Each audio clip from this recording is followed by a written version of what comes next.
This is how to lube your switches. Because this keyboard switches are fully lubed, I'm gonna take one from my drawer. We got our bottom housing, top housing, stem, and springs. So once you got all your stuff, you can have a switch opener, switch keycap puller, brushes, extra bags of switches, and another. So because all of these are all sorted out, we no need to use that one.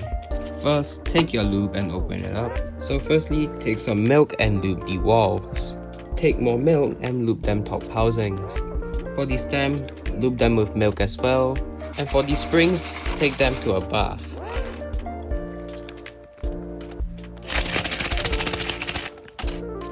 After the bath, put them all back together. And that's how you lube your switches without making a mess. Yeah, it's definitely not a mess here.